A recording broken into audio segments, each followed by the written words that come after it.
Hello everyone. I hope आप सब बहुत अच्छा होंगे और आपकी बोर्ड की प्रिपरेशन भी बहुत अच्छी चल रही होगी।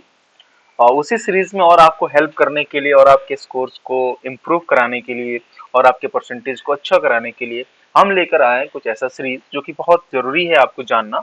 बिकॉज ये मिस्टेक्स अगर आप बोर्ड्स में करेंगे तो जो आपका एम है 90-95% लाने का वो नहीं हो पाएगा। क्यों? क्योंकि अगर इन बातों का आपने ध्यान नहीं दिया तो बोर्ड्स तो आपका जाने वाला है, बोर्ड्स तो चला जाएगा, बोर्ड्स तो गया, समझो खत्म मामला, टाटा सी यू बाय बाय हो जाएगा। तो हमें क्या कॉमन मिस्टेक्स से ध्यान देना चाहिए और ये कॉमन मिस्टेक्स क्यों जरूरी है ध्यान देना, सबसे पहली बात तो यही है। ये सारे कॉमन मिस्टेक्स हमने कंपाइल किए हैं, हमने बात की है टॉपर से। टॉपर्स का जो भी स्ट्रेटेजी था, जो हमने बहुत सारे टॉपर्स की मैंने बात की लास्ट वीडियोस में कि हमारे पास टॉपर्स होते हैं, उन टॉपर्स हम डिस्कस करते हैं, उनसे आउटपुट लेते हैं, उनका टाइम टेबल, उनका स्ट्रेटेजी, उनका क्या रहा है पूरे जर्नी में अपना प्रोसेस, उस चीज को समझते हुए हम इन सब चीजों पे पहुंचे। So don't make this common mistakes in your board exams if you want to score a very good percentage, a very good marks. Okay, so कौन कौन से कॉमन मिस्टेक्स हैं, चलिए बात करते हैं। सबसे पहला जो हमें ध्यान रहना है, सिलेबस एंड वेटेज का, कि क्या सिलेबस होने का है बोर्ड्स का और क्या वेटेज। अल्दो आई नो इस समय तक आप सबको सिलेबस तो पता होगा, वेटेज भी पता होगा, बस बहुत सारे बच्चे ऐसे भी होते हैं या बहुत लोग ऐसे भी होते हैं जिनको थोड़ा बहुत कंफ्यूजन होता है रिगार्डिंग सिलेबस एंड वेटेज। इसलिए जो भी हम वीडियोस बना रहे हैं, जो भी आपको अंतिम प्रयास क्रैश कोर्स में हम करा रहे हैं, उसमें सबसे पहले हम बात करते हैं उस पार्टिकुलर चैप्टर के सिलेबस की और फिर उसके बोर्ड्स में क्या वेटेज है और किस तरह के क्वेश्चंस फ्रेम होते हैं। देन हम ही उसके बाद ही हम अपने लेक्चर्स को प्लान कर रहे होते हैं। तो this is the very first thing that we have to keep in our mind so that we can score better score. Okay, next अब बात आती है कि अगर आपने एनसीईआरटी बुक्स को इग्नोर कर दिया, जो कि हम जनरली करते हैं, हमें लगता है एनसीईआरटी तो कुछ नहीं है, this is our Brahmastra. Simple शब्द कह सकते हैं क्या है, ब्रह्मास्त्र है। क्योंकि इसी से आपके बोर्ड्स में आने वाले, इसी रेफरेंस के आंसर्स को आपके बोर्ड्स वाले मानेंगे। तो आपको एनसीईआरटी को ही फॉलो करना है। हाँ, प्रैक्टिस करने के लिए आप डिफरेंट डिफरेंट सोर्सेज का यूज कर सकते हो, but stick to NCERT textbooks, जो हम इग्नोर कर देते हैं। हम सोचते हैं ये एनसीईआरटी में तो कुछ है ही नहीं। नहीं मेरे भाई, मेरे दोस्त, मेरे बच्चों, ध्यान दो कि ये लास्ट मोमेंट चल रहा है। अब भी अगर आपने एनसीईआरटी को स्किप करा, उस पर काम नहीं करा, तो nothing going to help you out. ठीक है ना? चलिए, देन प्रैक्टिस नहीं करना, मैं बार बार अपने हर वीडियो में बोलता हूँ, चाहे आप कितना भी पढ़ रहे हो, कितना भी रीडिंग कर रहे हो, बट अगर आप प्रैक्टिस नहीं कर रहे हो तो definitely you are not going to score a very good marks.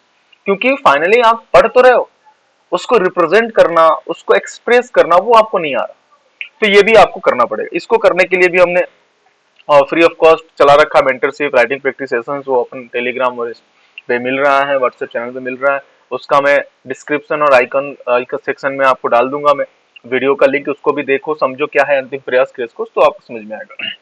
Then we have exam day essentials. अब बात आती है सर ये क्यों जरूरी है, मतलब एग्जाम जिस दिन है उस दिन हमें क्यों प्रिपेयर होना और ये पावर कैसे। तुम ऐसा सोचो कि मान लो आपका कभी ऐसे हुआ भी होगा, मोस्ट ऑफ द टाइम्स होता है कि आप प्री बोर्ड देने जा रहे हो या फिर आप कोई एग्जाम देने जा रहे हो, आपके पास एक पेंसिल नहीं है जिससे आपको डायग्राम बनाना था। अब आप क्या करोगे? या तो पेन से बनाओगे, तो वैलिड नहीं है, या दूसरे से पेंसिल मांगोगे, और एग्जाम हॉल में पेंसिल मांगना इज वेरी रिस्की। उनको लगेगा कि आप चिट कर रहे हो, तो आप थोड़ा नर्वस हो जाओगे, थोड़ा डिमोटिवेट हो जाओगे, थोड़ा अपने आप पे डाउट करोगे कि ये क्या मेरा पेपर बहुत अच्छा जाएगा, टाइम की यूटिलाइजेशन नहीं होगा। इसीलिए एग्जाम डे एसेंशियल्स बहुत जरूरी है। देखो, ब्रिंग एसेंशियल स्टेशनरी, ये बहुत जरूरी है, लेके जाना ही जाना है।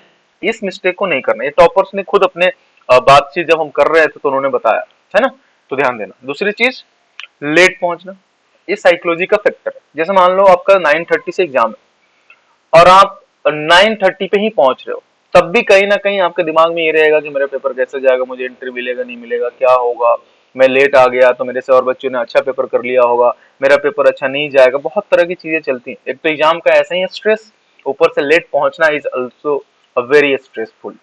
तो हमें ये सब चीजों का, बहुत छोटी छोटी कॉमन मिस्टेक्स है जो हमें ध्यान देनी है। थर्ड पॉइंट, नॉट रिसीविंग और carefully read the question paper. मतलब आप अगर question not receiving, not reviewing, अगर आप क्वेश्चन पेपर को रिव्यू नहीं कर रहे हो प्रॉपर, पढ़ नहीं रहे हो, और आप सोच रहे हो कि हाँ मैंने पढ़ लिया और उसका आंसर करना शुरू कर दो, तो क्या होगा? आप टू द पॉइंट आंसर नहीं लिख पाओगे। टू द पॉइंट का मतलब, क्वेश्चन में मान लो पूछा आपसे व्हाट इज लेंस या what is power of lens, आपने समझा पावर, आपने इलेक्ट्रिकल पावर लिख दिया, लेकिन यहाँ तो लेंस की पावर पूछी जा रही थी। समझ पा रहे हो क्या कैसे क्या मिस्टेक्स है? क्वेश्चन को ढंग से पढ़ोगे नहीं तो उसके न्यूमेरिकल सॉल्व करने भी नहीं आएगा आपको, उसके न्यूमेरिकल सॉल्व नहीं होंगे क्योंकि गिवन डाटा नहीं लिख पाओगे। तो ये सब चीजों का बहुत ध्यान रखना, बहुत बहुत ध्यान रखना। अल्दो हम ये सब चीजें आपको धीरे धीरे करा भी रहे हैं। फिर बात आती है कि एग्जाम के बाद का क्या। ये तो हो गया सिलेबस, एनसीईआरटी टेक्स्ट बुक को इग्नोर करना, जो नहीं करना है, प्रैक्टिस नहीं करना, एग्जाम डे पे क्या ध्यान रखना। और एग्जाम के बाद जैसे आप टेस्ट दे रहे हो उसकी बात कर रहा हूँ कि आपने मॉक टेस्ट दिए, सैंपल पेपर सॉल्व किए, है ना, ये सब चीजें आपको फ्री ऑफ कॉस्ट मिल रही है हमारे चैनल पे, ज्वाइन कीजिए। सैंपल पेपर हो गया, टेस्ट सीरीज दे रहे हो आप किसी भी XYZ। अब उसके बाद उसको एनालिसिस नहीं करो, एनालिसिस इन सेंस कि मान लो आपने 5 क्वेश्चन थे, 5 में से एक क्वेश्चन सही करा, सॉरी एक क्वेश्चन गलत हो गया और 4 क्वेश्चन आपके सही हैं। आपने इस एक क्वेश्चन को नहीं समझा कि ये कौन से टॉपिक का था, कौन से चैप्टर का था, क्यों मेरे को नहीं आया, क्या दिक्कत थी इसको, उसके आंसर्स को फिर से लिखा नहीं घर पे जाके, तो डेफिनेटली आपका इंप्रूवमेंट उस पर्टिकुलर टॉपिक में तो नहीं हो रहा। और वो नहीं होगा तो जो अपन का एम है, जो अपन का टारगेट है 95% का, 90% का, वो कहीं ना कहीं नहीं हो पाएगा।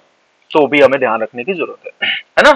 तो not reviewing your answer for mistakes, बार बार आके उसका देखना, एक पॉकेट डायरी बनाना, उसमें मिस्टेक्स को लिखना, सिली मिस्टेक्स को या जो भी गलतियां की हैं, ताकि आप फाइनल एग्जाम के टाइम में उसको गो थ्रू कर पाओ और आप समझ पाओ कि ये गलतियां मुझे करनी नहीं है। I hope I make some sense, right?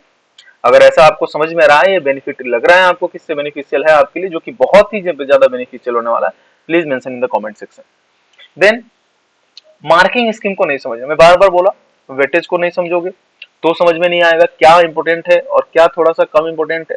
Although हमें फोकस सब पे करना, बट मोस्ट इंपोर्टेंट चैप्टर जो उस पर ज्यादा फोकस करना जिसके वेटेज ज्यादा है। सेम मार्किंग स्कीम, अब मान लो 1 मार्क का पेपर है, 1 मार्क का सॉरी क्वेश्चन है, और आपको 1 मार्क वाले क्वेश्चन का आंसर बहुत अच्छे से आता है, तो थोड़ी ना अपन पूरा वहां पे अब लिख देंगे, लिटरेचर लिखना शुरू कर देंगे, पूरा एकदम राम कहानी लिख दिए 4-5 लाइन 10 लाइन में, उससे मार्क्स मिल जाएगा क्या? नहीं, टाइम चला जाएगा, टाइम चला जाएगा तो बाकी क्वेश्चंस नहीं कर पाओगे। So we have to answer our question according to marks allocated.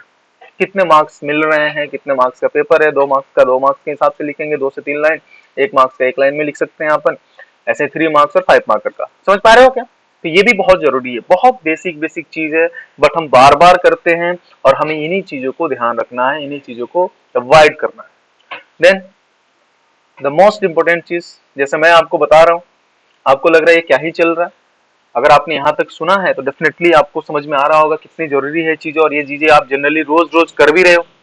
अब अपने टीचर से फीडबैक नहीं लेना कि आपने कोई आंसर्स लिखा या फिर आपके टीचर ने बोला कि बेटा ऐसे करना चाहिए आपको, इससे और अच्छा इंप्रूवमेंट हो सकता है, बट आप कह रहे हो नहीं हम तो अपने हिसाब से करेंगे। तो क्या लगता है आप अच्छा कर पाओगे क्या? टीचर्स आर वेल एक्सपीरियंस्ड, उन्होंने थाउजेंड्स ऑफ बच्चों को मेंटर करा है, थाउजेंड्स ऑफ बच्चों के साथ डिस्कस करा है, उनके क्वेरीज को समझा है, उनके नीड को समझा है, तो उनको पता है कि आप किस किस दिक्कत से गुजर सकते हो, कौन कौन सी आपको प्रॉब्लम्स होंगी, क्या क्या आपको डाउट्स आएंगे, राइट? जैसे कि हमें पता है आप क्या क्या आ रहा है, जिसकी वजह से हम सारी चीजें बना रहे हैं आपके लिए, क्रिएट कर रहे हैं कि आपको कहीं और भटकने की जरूरत ना पड़े, आप हमारे साथ जुड़े रहे। ये सर नो, तो ये सारे जो पॉइंट्स हैं, 7 पॉइंट्स जो कि वेरी वेरी मोस्ट इंपोर्टेंट है, ये आपको दिमाग में रखने ही है। अगर आप ये नहीं रखते हो तो डेफिनेटली आप कहीं ना कहीं बहुत अच्छा पेपर नहीं कर पाओगे, जितना अच्छा आप कर सकते थे, जितना अच्छा आपकी पोटेंशियल है उस हिसाब से, राइट? इन सब चीजों का कैसे आपको ये सारी चीजों का ध्यान रखना है, इसके लिए हमने शुरू करा है अंतिम प्रयास क्रैश कोर्स। क्या शुरू किया हमने? अंतिम प्रयास क्रैश कोर्स, जिसमें हम आपको टारगेट दे रहे हैं 95% लाने का, और हम आपके साथ लगे हुए हैं। इसमें आप देख सकते हो, इसका इंट्रोडक्शन बनाया है मैंने वीडियो कि अंतिम प्रयास क्रैश कोर्स है क्या। इसमें आपको फ्री सैंपल पेपर मिलेगा, फ्री मॉक टेस्ट मिलेंगे, और फ्री आपको चैप्टर वाइज क्वेश्चंस मिलेंगे, आपको इसमें फ्री मेंटरशिप मिलेगा, फिर आप फ्री आपको राइटिंग सेशंस, प्रैक्टिस सेशंस मिलेंगे, जिसपे फीडबैक देंगे कि और आप इस आंसर को कितने अच्छे से कर सकते हो। तो प्लीज प्लीज प्लीज मेरा आपसे बहुत ज्यादा रिक्वेस्ट है कि सब कुछ फ्री है तो इसको आप ये ना समझे कि ये इफेक्टिव नहीं है, बल्कि ये बहुत ही ज्यादा इफेक्टिव है रेदर देन और भी कोई पेड टेस्ट सीरीज के, पेड इंस्टीट्यूशंस के। बट आपको इसको अपने मित्र से, अपने दोस्तों से, अपने ग्रुप्स में शेयर करना पड़ेगा ताकि ज्यादा से ज्यादा बच्चे ले पाए और हमारा जो कॉज है हम उस कॉज को फुलफिल कर पाए। ओके, सो आई होप आप सबको चीजें समझ में आई हैं, आप सब चीजों को फॉलो करेंगे। तो चलिए मिलते हैं आपसे नेक्स्ट वीडियो में, तब तक के लिए bye bye everyone, all the best, keep studying, keep growing.